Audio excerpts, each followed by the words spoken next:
Hey there, welcome to Factually. I'm Adam Conover. Thank you so much for joining me on the show again. You know, when I think about what I do here on this show, sitting in this chair talking to y'all, in a sense, I'm in the awareness business. I bring awareness to things, I guess. I read about what's going on in the world. I come up with what I think about it, and then I tell it to you in a way that is hopefully surprising, entertaining, or even funny on a good day. Or I bring someone on this show to tell you about what they know that you don't know. I try my best to bring you ideas and facts that I think you might want to know about or that maybe you should know about. And you know why I do that? It's because, believe it or not, I actually fucking care about the world around me. Lurking in the background of my work is the idea that by explaining the world and what is fucked up about it, that we can eventually use that knowledge to make the world a better place, at least a little bit. But I have to confess that when I look at what has happened to the world during my career, I cannot help but notice that shit has gotten a lot worse over that time. The world has not actually become a better place. And I know that that is not my fault, but it's clear that there are limits to what you can get done just by explaining shit. Eventually, you have to actually do something about it. And in this time of insane right-wing politics and profound global challenges, to say the least, getting the word out doesn't seem like enough anymore. So how do we actually do something and make the world a better place? Well, our guest today has an answer to that question that involves rethinking how change happens and reorienting our lives around transforming the world for the better. Before we get into it, though, I just want to remind you, if you want to support the show and all the conversations we bring you every week, head to patreon.com/Adam Conover. $5 a month gets you every single episode of the show ad-free. You can join our online community as well. We would love to have you. And if you want to come see me live on the road in Spokane, Washington, Tacoma, Washington, Tulsa, Oklahoma, bunch of other cities as well, we're always adding them. Head to adamconover.net for all those tickets and tour dates. And now, let's introduce this week's guest. His name is Rutger Bregman. He's a Dutch historian and author. He's been on the show before. He's famous for his optimistic and counterintuitive takes, and for that one time he talked a lot of shit to the billionaires at Davos. Very famous clip. Loved watching it. And his most recent book is Moral Ambition: Stop Wasting Your Talent and Start Making a Difference. Please welcome Rutger Bregman. Rutger, thank you so much for being on the show again. Thanks for having me back. Very much looking forward to this. I love to have you here. Our audience loves you. People around the world love you. You've written a lot of really wonderful, bracing books about the history of humanity and about our nature as moral people. Your new book, I understand you're doing sort of a pivot from talking about awareness to talking about how we actually change the world. I've been thinking about that a lot myself in my career. It's what a lot of my new hour of stand-up is about. Tell me about that and how you came to that pivot.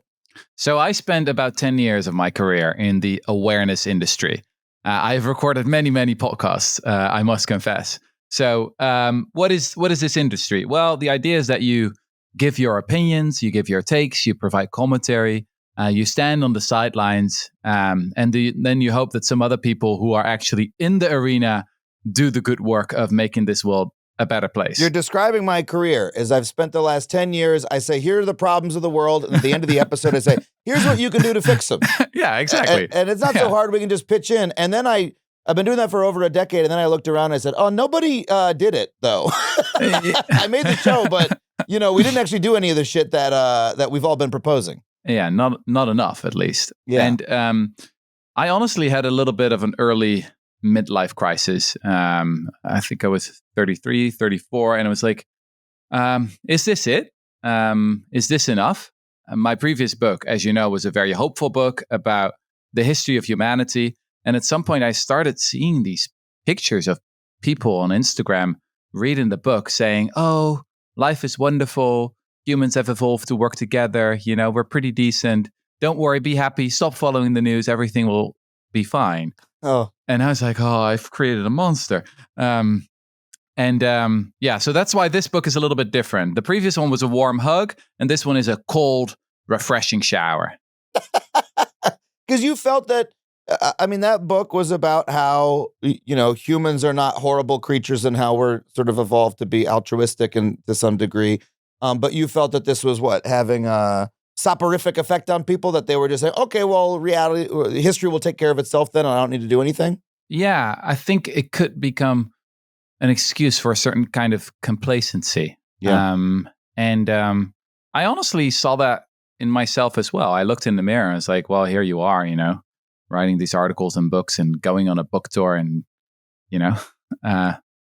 what's the point if you don't actually do something yourself? So I wanted to write a book that would make my own life harder, that would force me to change my career, to make things a bit more difficult.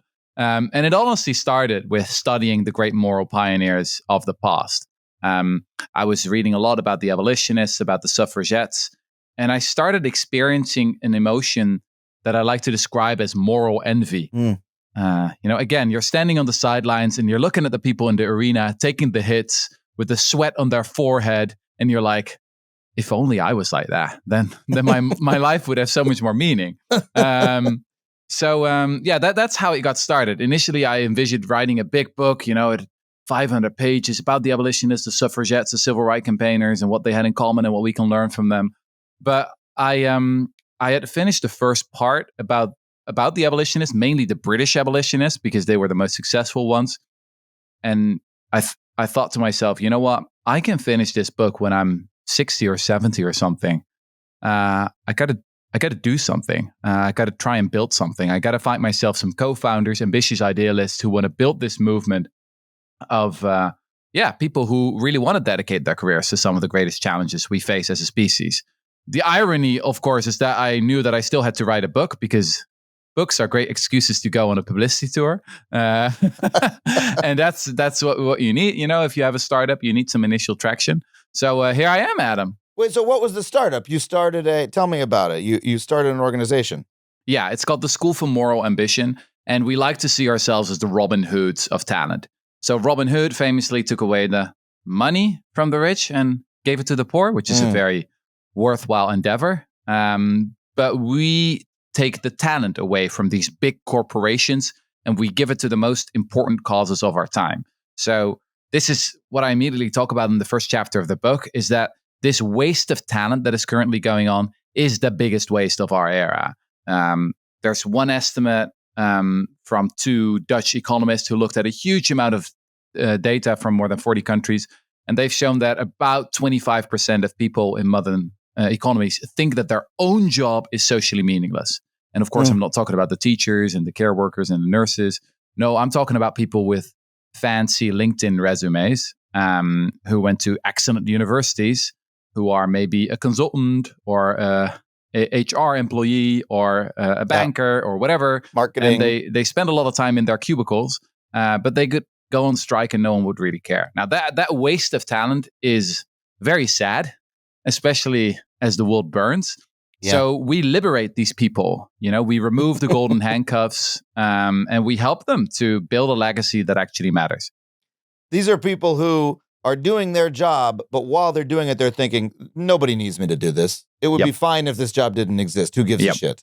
How do you remove the golden handcuffs? That seems like the hardest part of it, because, the reason people end up in those jobs is everyone is just trying to make a life for themselves, right? Everyone is just trying to make a living, trying to have their kids, trying to have the basics of life, right? Which are hard enough to get in our society, hard enough to be able to have your kids get food for them, provide for your family's medical care, send them to school, all of that.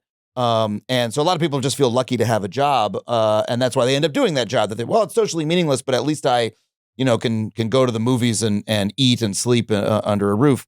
Absolutely. So how do you take the golden handcuffs off and enable people to do that work? We pay people to quit their job. Wow. So everything I earn with this book, it's all going into the movement. We've got a group of ambitious philanthropists who are also excited about it. So that's actually what we want to do when this book launches. We'll be driving around in a school bus and have these billboards that say, if you're so talented, then why do you work here on Wall Street, for example? There's more important stuff to do. We've now got a group of students who's excited about what we're doing and who want to start a group around moral ambition on Harvard. I mean, Harvard is a really interesting example of this phenomenon. 45% of Harvard graduates end up in consultancy or finance. A good friend of mine calls it the Bermuda Triangle of talent. So you've got consultancy, you've got finance, and you've got corporate law. It's this dark chasm that sucks up so many bright young people who once dreamed of solving world hunger and tackling climate change and preventing a pandemic, and then McKinsey comes along and we never hear from them again. It's honestly very sad. Now, obviously, I mean, money is important. I don't deny that at all. And that is one of the sources of motivation that people have. And I think that's perfectly fine. But it's not the only thing. In my study of history, I discovered that there have been moments where elites redefined what it meant to be successful. This was very much true at the end of the 18th century. Also in America, by the way, from the move from the Gilded era, the Gilded Age to the Progressive era, when there were people like Theodore Roosevelt or Louis Brandeis, the people's lawyer, who were like, you know what? It's not just about checking your privilege. It's about using your privilege to make a wild difference. And that is way cooler than anything else, right? So I've discovered that if you want to, quote unquote, hurt a McKinsey consultant, you don't say to that person, oh, you're so selfish, you're making so much money, you're greedy. No, then that person will be like, oh, you're boring, you're jealous, you can't keep up. No, what you should do instead is, well, you're so talented, and this is what you do? Yeah. This is so boring. And that hurts them very, very much. Because it's not just the money they care about, but it's also the status. And in our society, we've made the wrong things high status. We've made very boring, very socially meaningless jobs. We've made them high status, and that's got to change. Yeah, I remember when I was leaving college, I had friends who went to law school, and I have some friends who went to law school and do really wonderful, tenant advocacy work or things like that. I also know folks who went into corporate law. And I remember thinking like, okay, that's a higher status job that you make more money. But when you have that job, all you do is you just become someone else's gun. You know, like lawyers are the weapons that rich people use or corporations use to get what they want. And you just do whatever the priorities of the person who pays you to do are. And it's highly technical. It's probably like, I imagine, intellectually satisfying. Maybe you're solving puzzles or you're doing some work that's sort of engaging. But like, why would you give a shit about it? You're just helping someone else achieve their aims rather than yours. And I feel like a lot of those jobs are like that. Well, you're making money, but fundamentally you're making money for somebody else and you get a little piece of it. Yeah. You made a really important point there. It is intellectually satisfying, though. I mean, it is true that if you go and work for one of these big corporate law firms like Skadden, for example, or some of these other coward law firms that were in the news recently because they caved to Trump very quickly. Yes, you do get to work on very complicated cases. So that is interesting. And you are going to work with very, very smart people. That is undeniable. And it is just sad that we live in a world where the people who work on some of, the actual problems, like, I don't know, 15,000 kids die from easily preventable diseases every single day. Seems like a pretty big problem to me. But the people who work on that, they're mostly at NGOs. And very often that's not the most high status thing. And this is difficult to acknowledge, especially for those who are a bit more on the left or are more progressive. I mean, it is true that these organizations have a lot of trouble attracting very talented people, and that often quite a few of these organizations could be much more effective if they would have more access to these very driven entrepreneurial people. That's also what this. Why don't they have that access? I think it's a mix. So obviously the money plays a role. They pay lower salaries, but it's also very much a cultural thing. So let me give you one example, a case study from the book. In the 60s and the 70s, there was a group called Nader's Raiders. It was a group of extremely talented graduates from Harvard, from Yale, from Princeton, who instead of working for these big corporate law firms, chose to work for this guy called Ralph Nader. A young lawyer who said that, working for these big law firms was, the most silly, boring thing you could do with your 4,000 weeks that one life consists of. And he said, you know what, you can also work for me. You will work 100 hours a week for little pay, but it's going to be the most awesome thing you've ever done in your life. And these Nader's Raiders, they at some point had their fingerprints on 25 pieces of federal legislation. the Clean Air Act, the Clean Water Act. It was so cool that a third of Harvard Law School applied to work with Ralph Nader in 1 year. Most people, when they hear the name of Ralph Nader, they think of the silly things he did in the 90s. And obviously he ran for president and cost Al Gore the election, which wasn't very good, obviously. But what he did in the 60s. But yes, it was controversial to say the least. Yeah, exactly. But in the 60s and the 70s, a lot of people have forgotten about this. Ralph Nader was one of the most popular men in America. He received more letters than the Beatles did. And he was a beacon for talent. So for me, it's one of those case studies where you see that it's not just the money that counts. It's also very much the prestige that counts. And so we got started in Europe last year. We selected 22 top talents to quit their jobs and to take up the fight against big tobacco, for example. That's one of our fellowships is devoted to that. And yes, people are taking pay cuts. They still live a decent existence. With a median income in a country like the Netherlands, you're part of the richest 3% in the world. So sure, you have a house. You can go, skiing in Switzerland once a year. Maybe not 3 times a year. That gets a bit expensive, but you see what I mean, right? And this is also our message to people. Like, sure, you can keep climbing the same ladder all over and over again, but you don't want to wake up when you're 50 or 60 and realize that the ladder was standing against the wrong wall all the time. That you had a bit of a shallow definition of success. Yeah. The question that comes to my mind immediately as you describe this is to question why you focus on, say, Harvard grads or other people who came out of prestigious institutions or people who we would consider young elites. Mm-hmm. Because there are people who work on, name a topic, climate change, racial justice, criminal justice reform. There are people in organizations working on those things right now. They really do care. They do have moral ambition. There's a lot of them out there right now. I interview plenty of them on this show. I think of Daryl Atkinson, who's a civil rights attorney I've interviewed more than once on this show. He, is formerly incarcerated for unjustly, in my view, and became a lawyer and now fights for civil rights. Right? He's working for a nonprofit in North Carolina. He does great work. He doesn't have the resources, right? He doesn't have the background.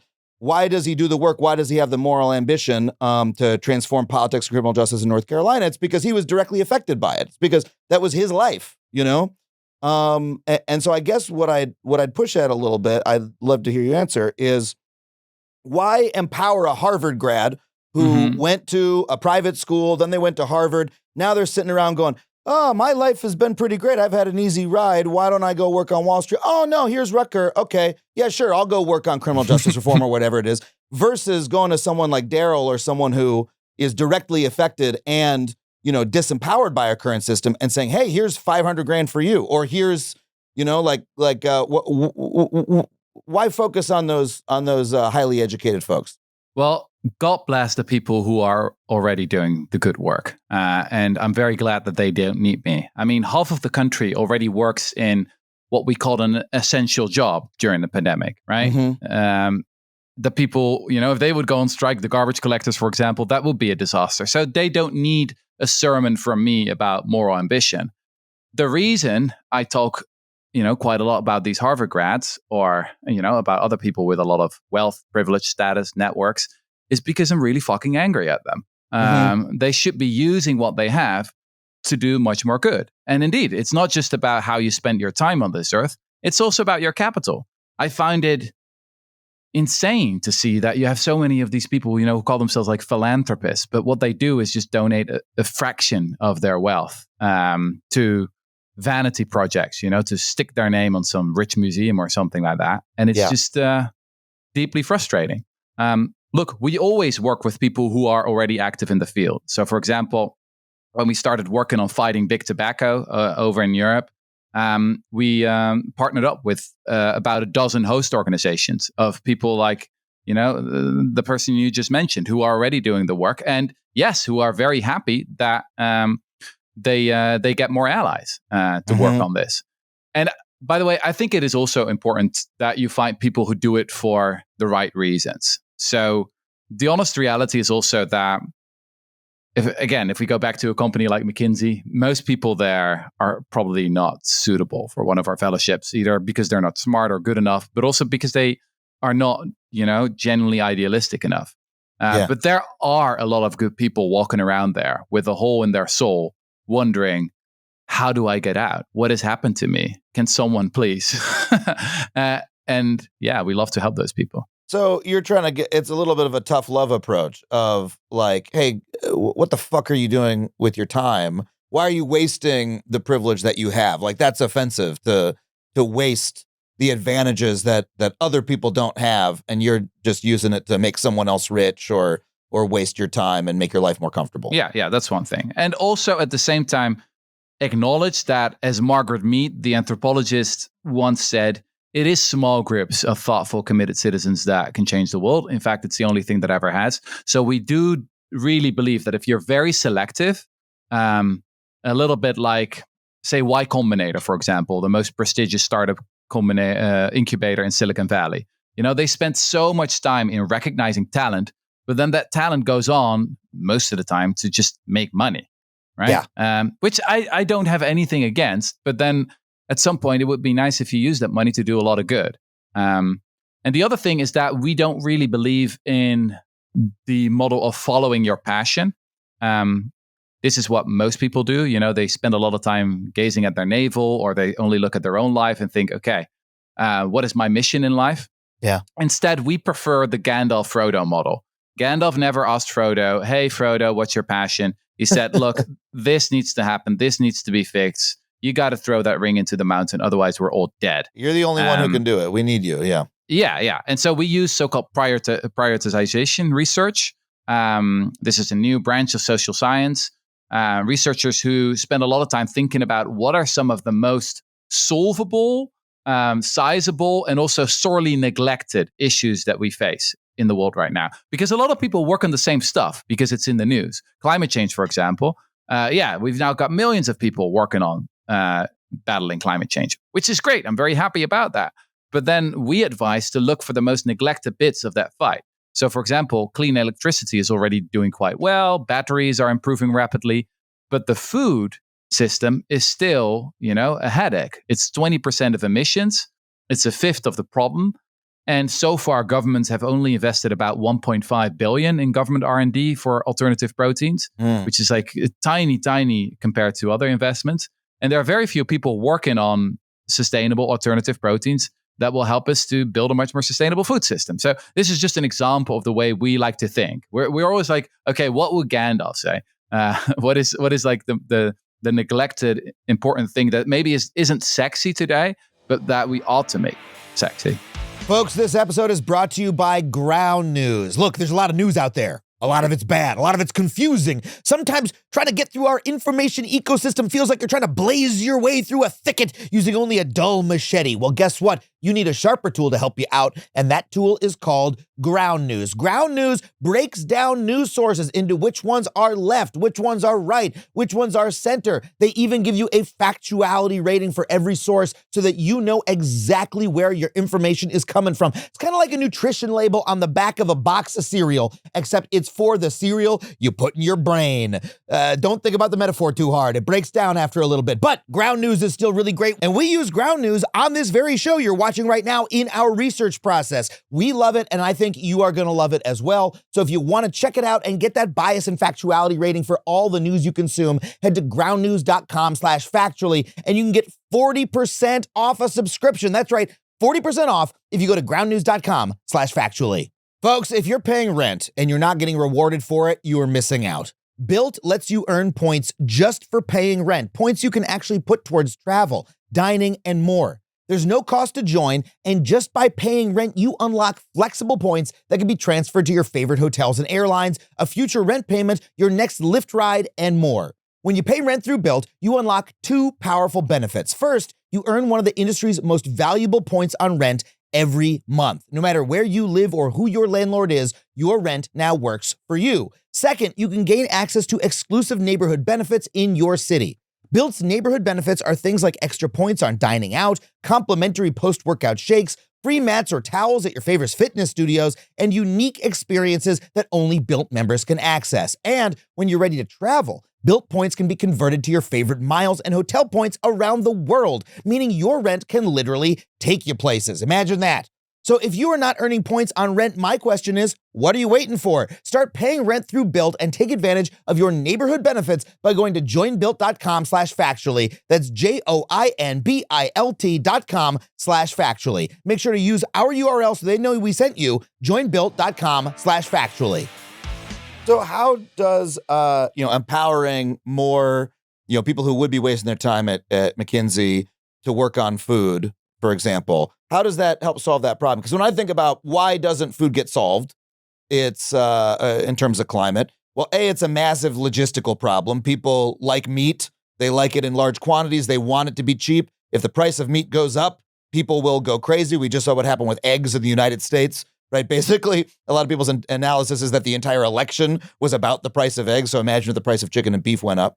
And then B, it's the power of these large corporations and their embeddedness within the government, right? There's this huge sort of agro-industrial complex government problem to work out.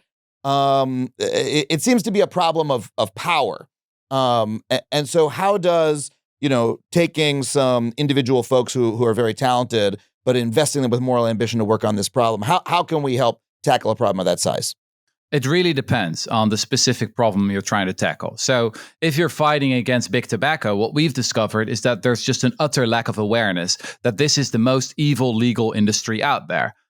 They've invented the deadliest object in the history of human civilization. It's killing 8 million people every single year, which is, more than 100 times as much as natural disasters. And for decades, really smart people have worked on it to make it one of the most addictive things out there. And again, they try to make our kids addicted to it, so they keep making more money. And they call it replacement smokers because, on the other side, so many people are dying from the product. Thank you for making me mad about tobacco again, because I grew up in the 80s in the U.S. We were all mad about it then in the 80s and 90s. We sort of got less mad.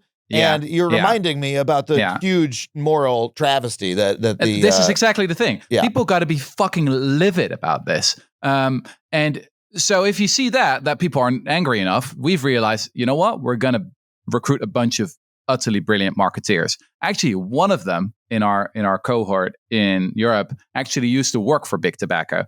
So she knows everything about the tricks they pull and now feels very bad about it, obviously. So she's making up for that now as well.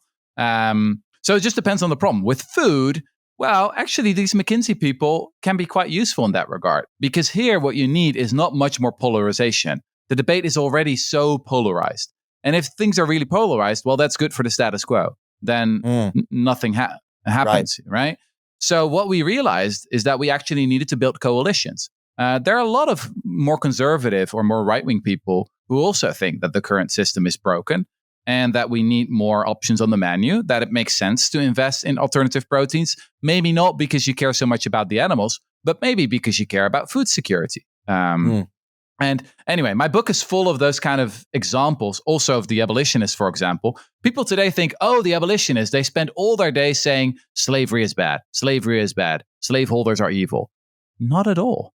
They were incredibly pragmatic. The British abolitionists, for example, realized that one of their most effective arguments in Westminster would be to talk about the suffering of white sailors on these slave ships, which is very uncomfortable for us today to acknowledge. But yeah, they discovered that 20% of these white men were dying during the voyages, which was actually a higher percentage than the death rate among enslaved people, because enslaved people were capital investments, right? You don't want them to die before you can sell them. But these sailors, if they die, then you don't have to pay their wages anymore. Wow. And this was an incredibly effective argument among politicians. So once they started using that, they broadened the coalitions.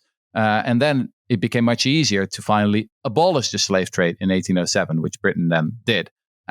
So this is really essential about moral ambition. In the fight against injustice, winning is what matters, not your own purity, right? It's about actually achieving results. And so how do you try to encourage that kind of moral ambition? Because it seems like there's a big difference between saying, hey, let's get some, biotech majors who graduate from a great university to work on, alternatives to animal protein to try to revolutionize the food industry. That's a technological solution.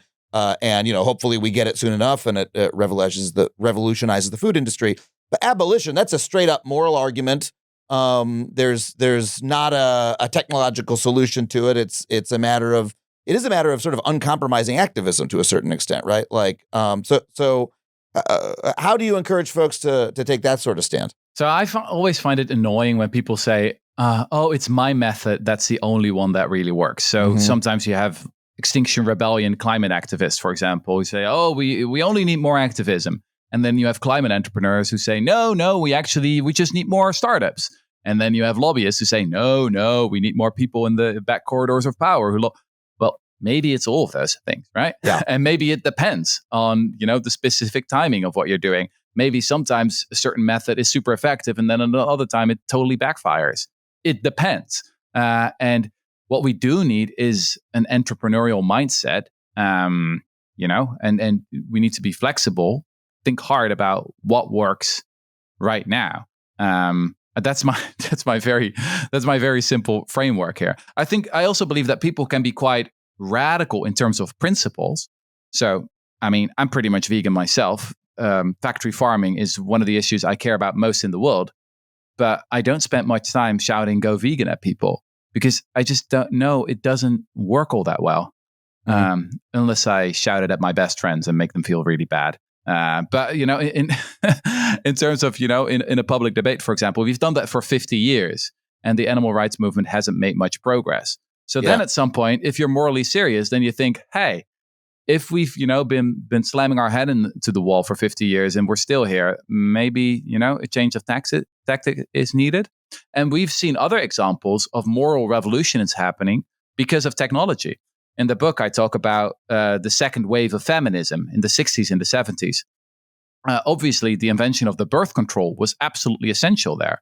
Well, the birth control pill, it didn't just happen. It was invented. And it was invented by a very radical researcher named George Pincus. And all his work was financed by one woman, Catherine McCormick, who was a very wealthy inheritor, a radical suffragette who had spent much of her life fighting for women's rights. Wow. And who, for many years, was like, I want this pill to exist. I am going to find the person who can, actually make it happen. And she gave him more than $2 million. And no one wanted to fund this guy. Even Planned Parenthood thought it was too radical. He was kicked out of Harvard for his research. So this is an example of, morally ambitious people steering the trajectory of technology. People often think that technology just happens to us. Not true at all. There's a huge amount of human agency. And just imagine what the 20th century would have looked like without the birth control pill. Or if it would have happened 10 years later.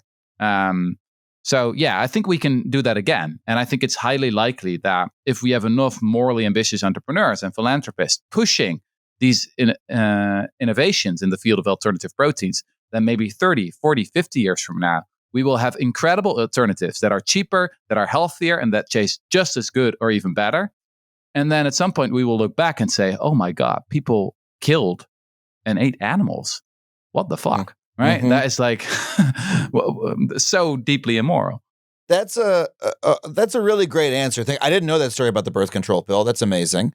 And it makes it clear to me that you're talking about all these different sorts of activities, all of which are motivated by being ambitious about the moral problem, about saying women's rights are very, very important. We need political action. We need technological action. We do need activism and protest. We need all those things together, but they're all united by one big goal. Same with climate change and all the different ways we can tackle that.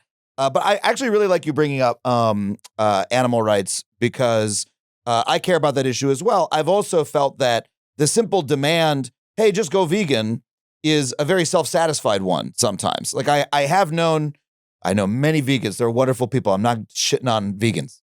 But I have known vegans who are sort of like, well, I'm vegan. You should be vegan too. That's it. That's sort of like, we're done. Like if everyone goes vegan, then the problem's solved. Well, that's not a very ambitious point of view, right? Because if you accept, look, you're not going to solve the problem by having every single person, billions of people, morally opt in to veganism. That is not a realistic way to solve the problem. Then you're not being very ambitious. It's not going to work. It's not going to work, and we know it from history. So sometimes these radical vegans will say, oh, but isn't that what the abolitionists did? They just said, stop doing slavery, and that's how they changed the world. Well, I'm like, study your history. No, that's not what happened. There was the so-called free produce movement in the United States in the 19th century. And these were these moral purists who said, I don't want to consume anything that has anything to do with slave labor. But they quickly realized that you couldn't consume anything because slavery touched everything. So you had these free produce shops that had very crappy articles that didn't work all that well. It reminds you of, some veggie burgers today. And Sure. it became very unpopular, of course. No, the abolitionists were effective. I'm sorry. It's just like, oh my God, I went on a date with this free producer and like they insisted we go to the slave-free restaurant and like the food was terrible. It's a grim comparison, but like it's I get the comparison that you're drawing. It was hugely unsuccessful, which, by the way, abolitionism in general was mostly unsuccessful in the United States. It was incredibly unpopular. Even Abraham Lincoln really did not want to be called an abolitionist before the Civil War. Because what was it like? Literally seen as sort of an annoying minority position, the way many people see, vegans or other activists today, or? Well, one important difference with the UK, obviously, was that it threatened the stability of the country because you had slavery practiced, inside your own borders. In the UK, slavery was far away in the colonies. That obviously made it easier. But in the UK, there was actually a very effective boycott movement in the late 18th century, but it was so effective because it was so limited. So at some point, people decided to boycott the sugar and not put it in their tea anymore, which is a bit of a sacrifice. It's also a highly charismatic sacrifice because the British, they obviously love their tea. But it's not like this life-changing thing, right? You can do that and it's spread around the country. Hundreds of thousands of people started doing it. Everyone started virtue signaling, which is great. Virtue signaling can be a very powerful thing if you want to change a country.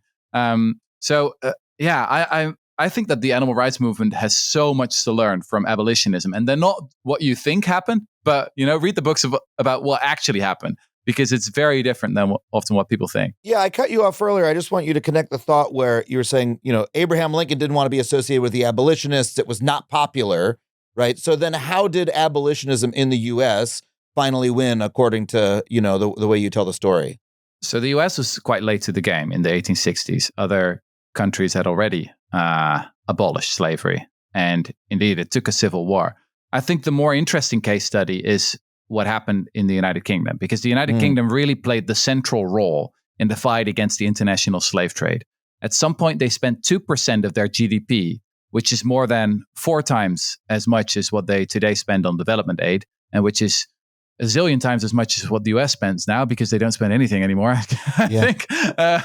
But talk about moral ambition, They used that to police the 7 seas.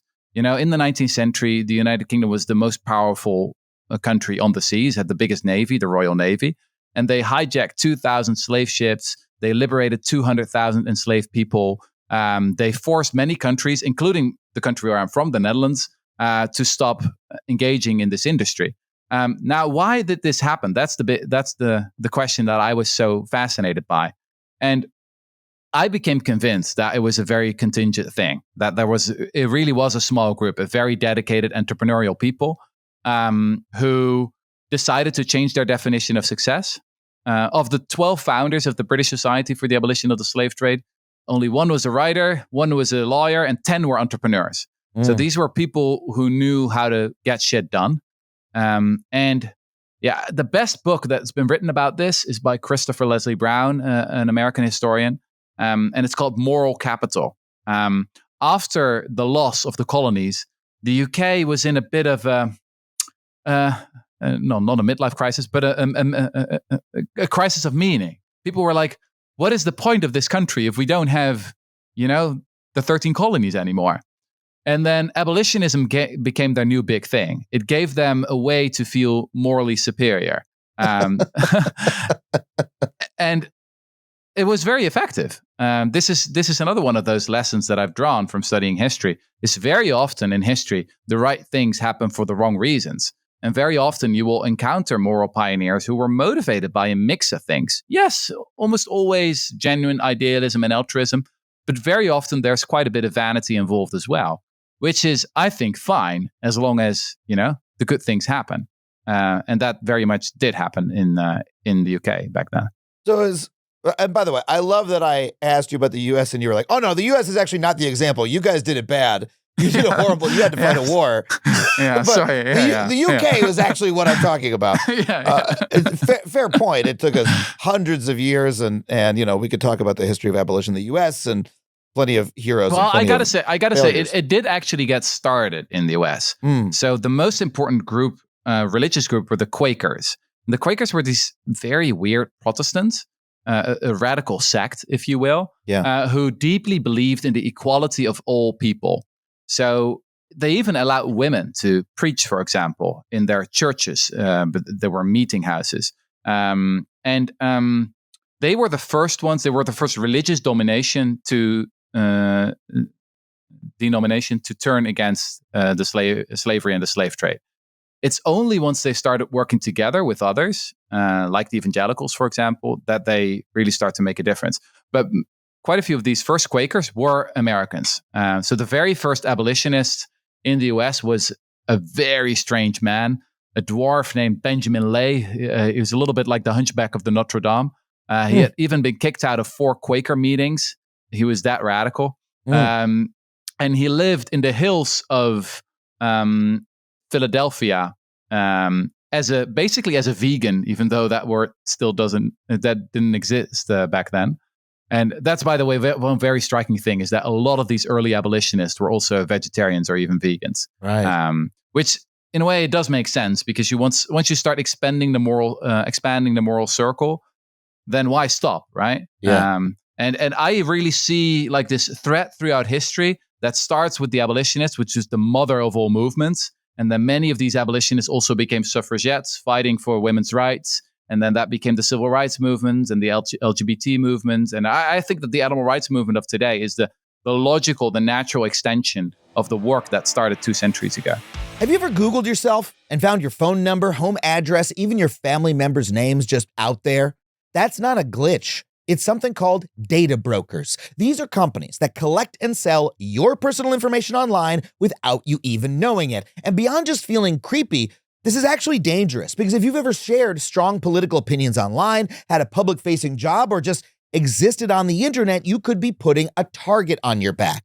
Data brokers make it easy for bad actors to harass, stalk, or even steal your identity. And that is why I use Delete Me. And I genuinely use it. I've used it long before they ever advertised on this show. The team at Delete Me works to remove your personal data from these sites, and they keep doing it all year long. It's the easiest way I've found to take back some privacy in a world that makes that feel impossible. You can get 20% off your Delete Me plan when you go to joindeleteme.com/Adam and use promo code Adam at checkout. That's joindeleteme.com/Adam, promo code Adam.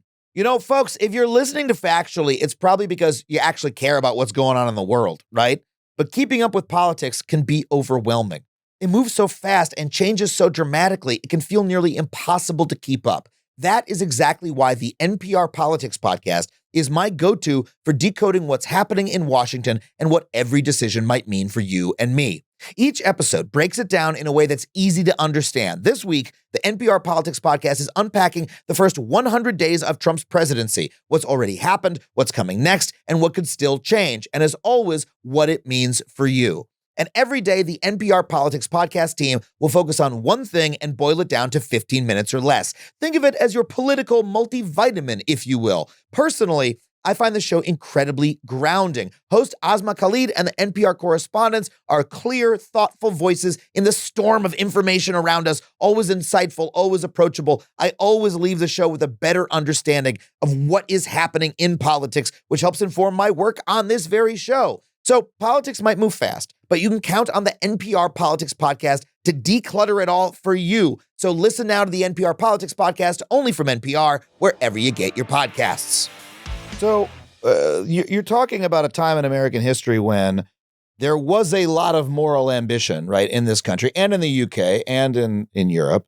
You had these groups of people who, were purposefully expanding who they put in their moral circle and taking action as a result, taking political action, eventually changing these nations.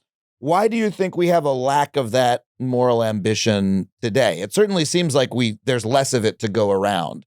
that people are, we have less of a willingness as a society to say, this is wrong, this is what needs to be done. Even climate change is like, sure, it's a moral issue. It's also just a logistical issue. It's like, as a matter of practicality, we know that like it's going to be way more expensive to allow climate change to happen than to do something about it. And yet we have trouble taking mass action and do what we know needs to be done. People kind of shrug and say, yeah, I hope someone else does something about that. Why have we lost that ambition? So I think there's one simple lesson that we can draw from the fact that things used to be different, which is this is not human nature, but it must be human culture. In the US, you have the famous American Freshman Survey. So ever since the 60s, students have been asked about their most important life goals. And if you look at the data, what you see is that in the late 60s, early 70s, most students, about 90% of them, listed developing a meaningful philosophy of life as one of their most important life goals. Today, that's just 50%. Now, in the 60s and the 70s, only 50% said that making a lot of money was one of their most important life goals. Today, that's around 90%. So basically, the numbers have shifted. Why has this happened? Obviously, you can write a library full of books about why this cultural shift happened. But again, we've been here before. So take the Gilded Age, for example, the late 19th century, incredible inequality. You had these robber barons making a shitload of money with their huge monopolies. The corruption was through the roof. The immorality was astonishing. The selfishness was astonishing. But then, you're talking about the Gilded Age, not right now. You're not talking about it was basically I was talking about the 19th century, but yeah, today is pretty similar. Yeah. But there was a movement against that at some point. After the Gilded Age, it became the Progressive Era, and it was a countercultural movement of elites who redefined what it was to be successful. Theodore Roosevelt, of the famous quote, "It's not the critic who counts, but the man in the arena," was a beautiful example. He was a Harvard graduate who started fighting for workers' rights, breaking up these monopolies, etc. And I am hopeful that the same thing can happen again today. I don't think this is a law of history or anything like it, but we definitely need it. I think Cory Booker, the senator, was very right when he said in his 25-hour-long speech, and I got to admit that I didn't watch all of it, but I did catch this one thing where he said, this is a moral moment. I studied history, obviously, and as a kid, I always loved history, and we all know that sensation of sitting in history class and thinking, what would I have done if I were alive back then? Well, for a lot of Americans, especially for a lot of quite privileged, wealthy Americans, this is one of those moments. You can find out who you really are. You are currently doing the thing you would have done. Exactly. Yeah. You are. What would you have done under slavery? Would you have helped in the Underground Railroad? Well, what are you doing right now? Yeah. In the moment that you're currently in. Exactly. So the partners at Skadden, one of those corporate law firms that caved to Trump, they know who they are now. I mean, they found out. There was this very moving interview with a young corporate lawyer. He'd come to the US from Japan. And he was like the stereotypical example of someone who believed in the American dream, right? Worked very hard for it, climbed the whole ladder. And then when he saw this happening, he was one of the few who quit his job. He was like, this is not what this country is about. And it's obviously ironical that a Japanese immigrant needs to give that reminder. But it's very important. And some people could say, oh, that's just virtue signaling, blah, blah, blah. Well, I'd love to see much more of it. It also seems like an ethos has grown up in America, at any rate, that the moral goal should be to make money, that what corporations do is good for society. I think you talked about like Y Combinator, like the tech startup people, and all they end up going on to do is make money. Well, I've spoken with them. A lot of them believe that by working for Uber, I'm making the world a better place. Like they're being told this by the corporation that employs them. And I have friends who've gone from very, very altruistic fields like politics into the tech sector. Now they make a lot of money trying to fight against, unions and, people in politics who are trying to make the world better. But yet they have somehow been convinced that this is how to make the world a better place. Because, if we make XYZ cheaper, or if we, we're creating wealth for people or whatever. There's like this sort of shadow morality that has been developed that, under capitalism that seems to convince people that kind of action is actually what makes the world a better place. Have you felt that? I buy a bit of that argument. I think economic growth is generally good, especially for poorer countries. And also we got to keep pushing the economic frontier. I just doubt the social value of a lot of these endeavors. Right, the fact that you make a lot of money. I mean, big tobacco makes a lot of money. It's bigger than Apple and Meta and Google combined. But it provides an satisfaction and relief to people, 20 to 30 times a day. Sure, yeah, and we've seen a similar thing, obviously, with the rise of the smartphone and social media. And now you've got people like Jonathan Haidt and his book, The Anxious Generation, with a lot of powerful evidence that this is just a mental health pandemic that is now happening across the world. We all remember that famous quote from someone who worked at Facebook, a math whiz, who said, "The best minds of my generation are thinking about how to make people click ads." It's pretty sad. Look, it's a free country. I think it still is. So if you want to do that, go ahead and do it, right? You can be boring if you want to. I just think that it's a bit sad. Many of these people could go on and do great things. I've got one chapter in the book about pandemic prevention, and it's on the one hand, it is deeply shocking what may be ahead of us, right? COVID was like a tiny pandemic, not all that deadly compared to what may be coming out of labs, for example, quite soon, especially with the help of AI, which will make it easier to make pandemics coming out of labs? How do you mean? Like there are labs manufacturing the next pandemic?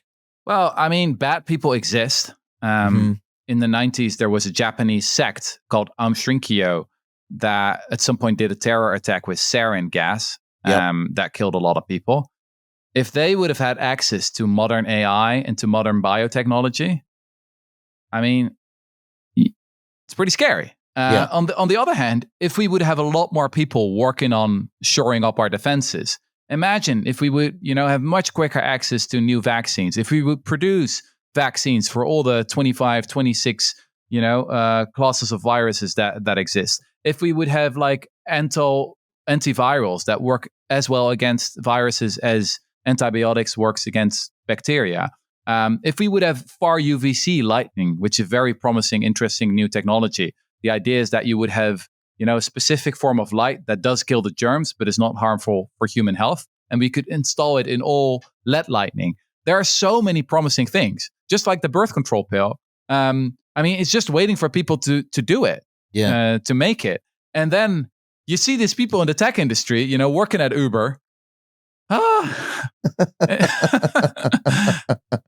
Yeah, it's frustrating. I mean, I have seen people, friends of mine, go from trying to make the world a better place to working for those companies, and it's sad. I mean, there's even this ethos, the effective altruism ethos, this idea that the best way to make the world a better place is to make as much money as possible and then donate it to a nonprofit that is going to buy bed nets for people or otherwise improve their lives. I have to imagine you wouldn't consider that a form of moral ambition. Oh, I'm open to it. Obviously, we've seen one pretty bad case of it. Mr. Sam Bankman-Fried, who made a lot of money and who is now in prison.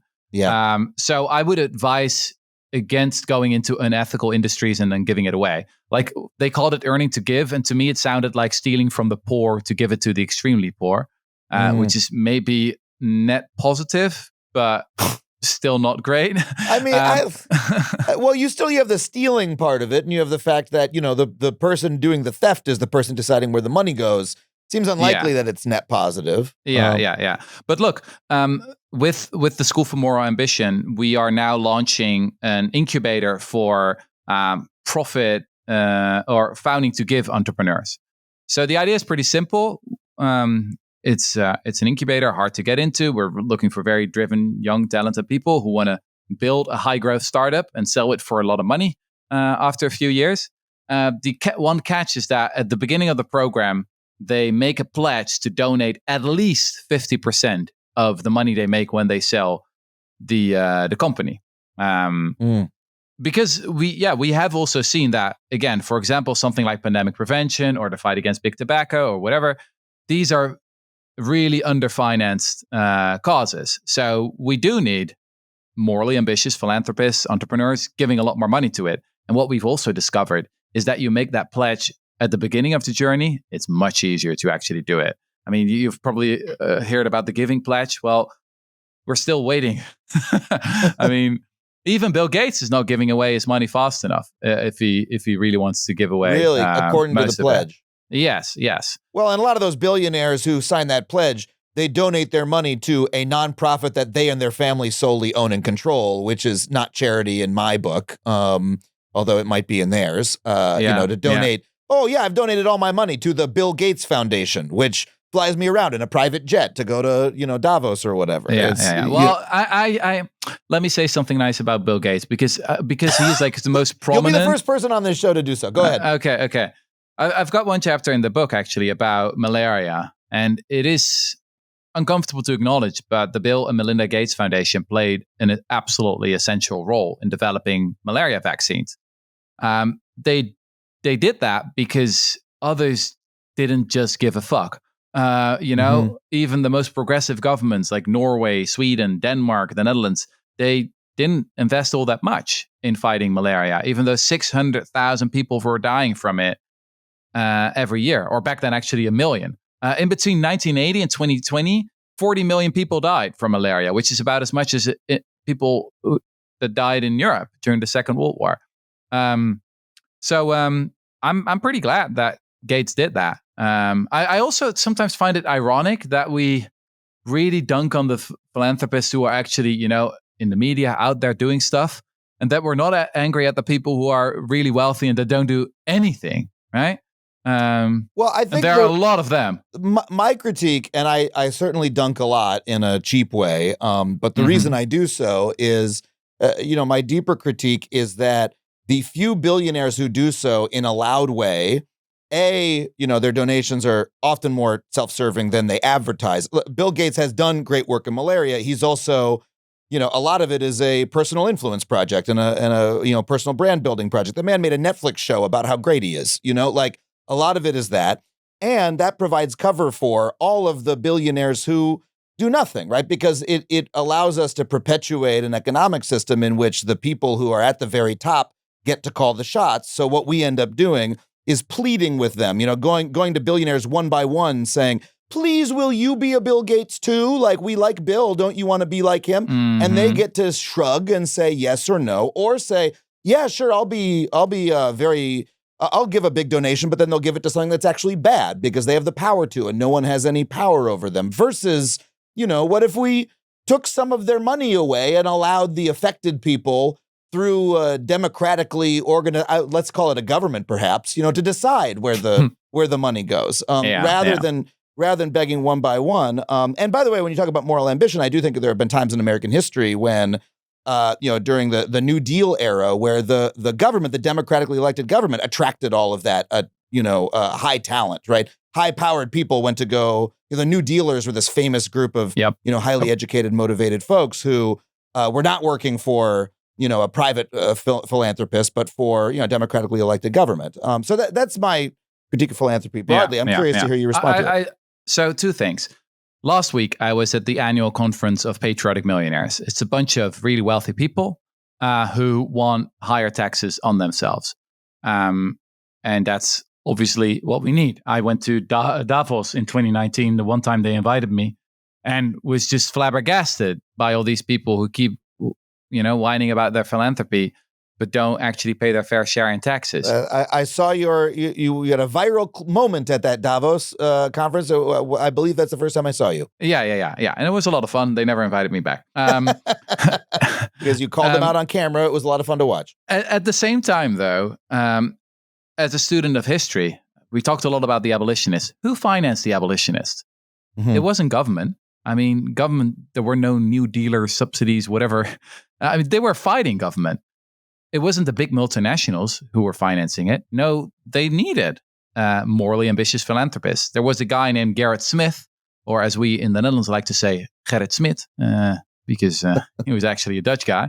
He was the richest man in New York at the time, and he gave a huge amount of money to the abolitionists. He financed the raid on Harper's Ferry, for example. He was part of the Secret Six, a group of 6 radical philanthropists who gave a lot of money to the abolitionists. So I think two things can be true at the same time. Like my favorite, like Bill Gates would be much cooler if he would also finance lobby work on, higher taxation on the wealthy. I believe we can combine those things. At the School for More Ambition, what we're going to do is to launch a fellowship on tax fairness. So we're going to go to Wall Street again and say, okay, here you are, all these wealth managers, bankers, corporate lawyers, now fighting for the empire. You're on the wrong side. We want you to quit your job to devote your career in the fight for tax fairness. Because this is one of those things, actually, where there is a huge amount of awareness. The vast majority of people is in favor of higher taxes on the rich, including most Republicans. Why is it not happening? Because taxes get complicated very quickly, and you need a huge amount of expertise. We need these radical nerds, like Ralph Nader surrounded himself with, who devote their career to actually, moving that comma from here to there in an essential, piece of legislation, for example, and make all the difference in that way. So that is what we're getting started on this year as well, to start building an ecosystem around tax fairness. And if philanthropists want to finance that, they're very welcome. Actually, I quite need them because I'm not going to get government subsidies for it. And Facebook is not going to do some nice corporate sponsorship for it either. I take your point, and I think about this a lot as well. Look, I would love some progressive-minded billionaire to give me, stake me a little bit of money so I can continue making more media with people like you and et cetera that, is about the problems of wealth inequality and all these things. Like we often need that starter capital, and you need to influence that wealthy person. And the same thing with all the elite folks that you're talking about who come out of the people with the best educations, right? Who therefore, maybe have more ability than people who got less education. If you believe that education increases ability, which I do, you need them as a matter of logistics to get things done, right? I think the problem is if you are really only catering to those folks and trying to get them to do the right thing and trying to create, oh, you're so important, we really need you, then their priorities can end up taking over, right? They end up driving the boat. The elites continue to decide what happens in the world and what gets done and where resources get directed. And one of the problems in the world is that elites already make too many decisions, and that the people who are really affected are not the ones whose voices are being heard, or not the ones who have power in the world. And so, yes, you need the money and the elites to get started, but if you only center them, then you end up right back where you began, perhaps. Yeah. I'm curious if you put any thought into how to avoid that trap. So here's a really interesting case study of the exact phenomenon that you're just describing. So political scientists call it movement capture, where indeed a philanthropist or a group of philanthropists finance a certain movement, but then also steers the goals of that movement. And there are historians who argue that has happened to the civil rights movement. So in the early 20th century, the civil rights movement was very much focused on anti-lynching. And then a bunch of philanthropists came in and said, you know what, we got to do more work on education. And then some historians argue that they captured the movement in that way. They, enabled the movement to hire the first full-time lawyer, and that laid the ground for the NAACP Legal Defense Fund, and that, culminated in Brown v. Board of Education. So that's one read of that history. I also know other historians who say, well, actually, it was really smart, morally ambitious people within the civil rights movement who played these philanthropists and used them for their purposes. And they were super smart and Machiavellian about it, but this is what they wanted to do all along. So maybe a little bit of both is true here. The experts disagree. You're absolutely right that movement capture is a risk. But you also, in the end, if you really care about winning, then you got to work with what you have. And what I just deeply do not believe in is those people, who just sit back in their armchair and say, Actually, if you try that, you will also be corrupted. And if you do it this way, then it's still not helping. And then they can feel really good about themselves and, really appreciate their own purity, but nothing's happening. And personally, I'm really fed up with that. I completely hear you on that. And I'm not, I don't wage criticism in order to say we shouldn't do anything. It's to see the blind spots, right? Sure, I know. But yeah, I just think about the fact that there are so many people who are morally ambitious who don't have the resources that they need, and I'm hopeful that I think the gap that you're talking about, where there's so many people who need ambition, they have privilege and they're not using it, right? Yeah. I've always felt I have an enormous amount of privilege in my life, and I feel obligated to use it, and I wish more people did. I think we need to encourage them. We also need to make sure resources get to people who are already working really fucking hard on, issues of being morally ambitious and don't have the resources. I guess to end here, when I think about people who are morally ambitious, I think about a lot of people who already worked for the American federal government, right? I think about people at the NIH, for example, right? Who I went and interviewed some of them for my last show, The G Word, for Netflix. And, these are people who could have made a lot more money working for Pfizer or something like that. Instead, they're, working for the federal government trying to cure sickle cell, which no private company was trying to do, that sort of thing. A lot of those people just lost their jobs, right? We've had a huge brain drain in this country, just all at once, a couple of forests were just burned down. And so we're sort of living through an era where there's an entire movement that hates the kind of people that you're talking about. And so I wonder if you have any reflections on, at this moment you're trying to encourage people to take these strong stands and do something. You're doing it at a moment when there's a movement in the other direction. What do you think about that? So let me give you my European Dutch perspective on what's currently going on in the United States. I recently had a bunch of friends and some of my co-founders coming over from Europe, and they were really shocked talking to progressive and centrist Americans by how numb they seem to be, how utterly overwhelmed and confused, in the sense that everything they believed in, is collapsing around them, and their whole worldview just doesn't work anymore. This is, I think, a time for moral seriousness, where we just got to recognize that it's not normal politics anymore. It's not left versus right. The Republican Party is in a state of utter and complete moral collapse.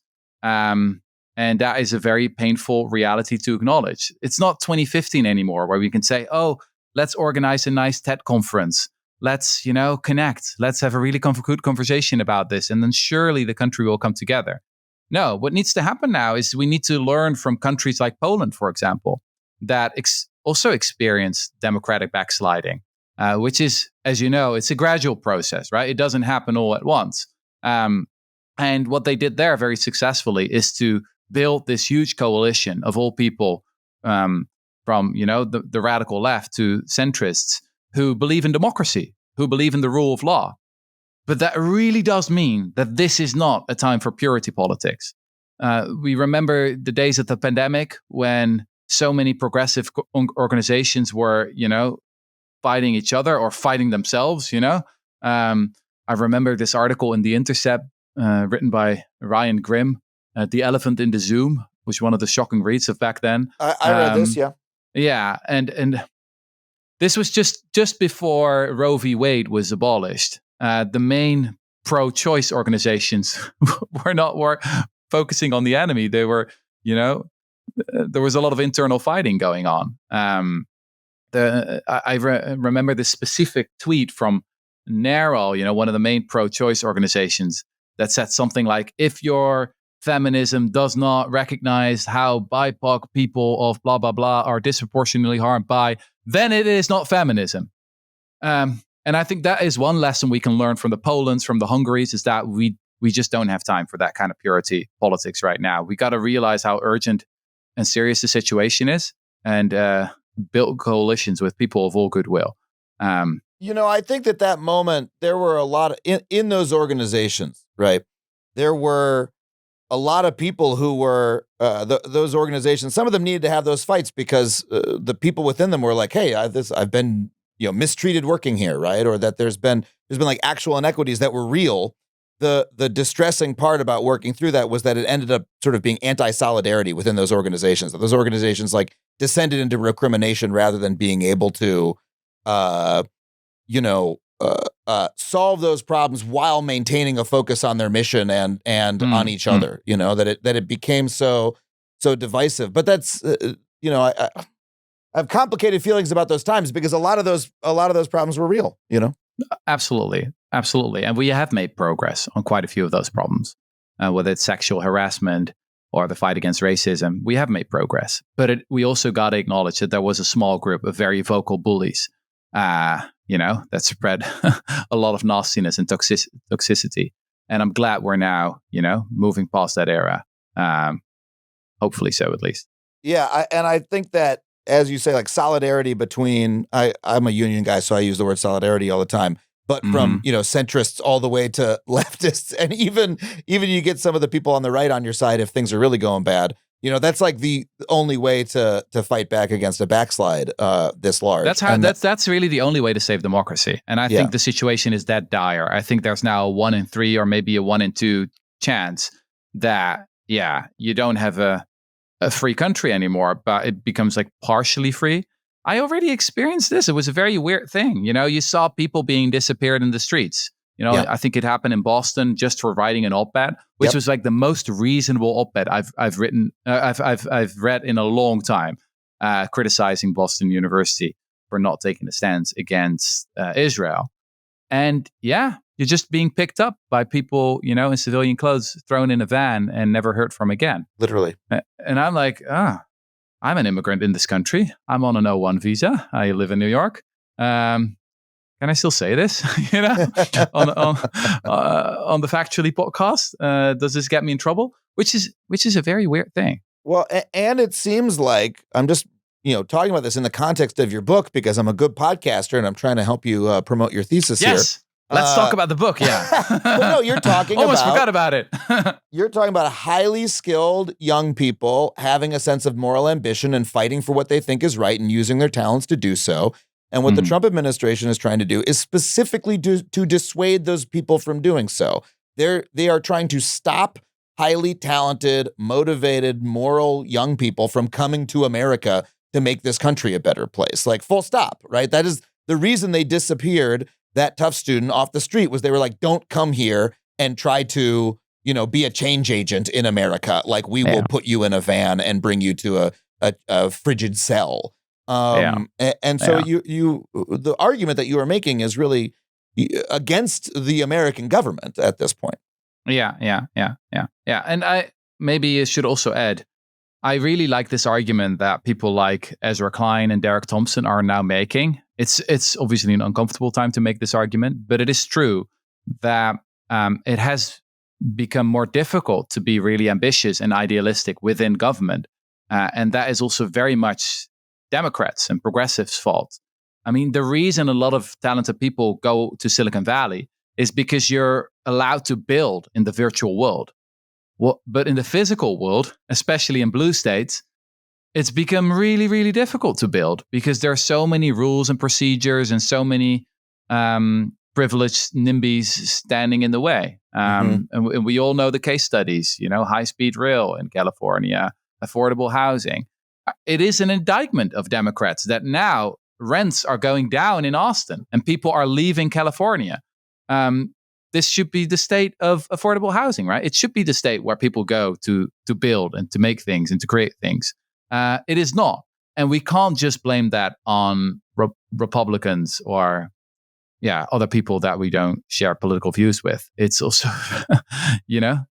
very much people's own fault. That kind of stasis and that inability of the government to actually produce things, again, contrasting with the New Deal era where that is what the government was doing. And someone could join the government and say, yes, I'm going to build a bridge or, make sure people get food. But also the Republicans are now destroying the last parts of the government where that was the case, such as medical research or absolutely, the EPA, which is obviously like way worse. But it is also true that the NIH, as it existed or as it exists, incredibly inefficient. Like so many researchers spend half of their time, writing applications for subsidies.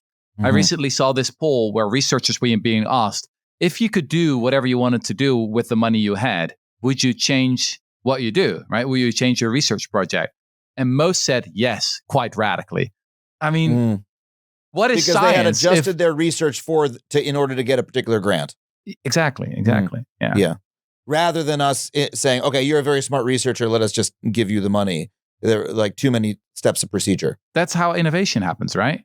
Just give really smart people resources and see what they come up with. I mean, a lot of that innovation works that way. Sure, you can direct a little bit here and there, but it has become so bureaucratic. And we got to acknowledge that, and that's got to change. Yeah, I agree. So what is your pitch to the public, to folks, to what if they are stirred by your call to moral ambition, what should they do next? Okay, here's what I want everyone to do.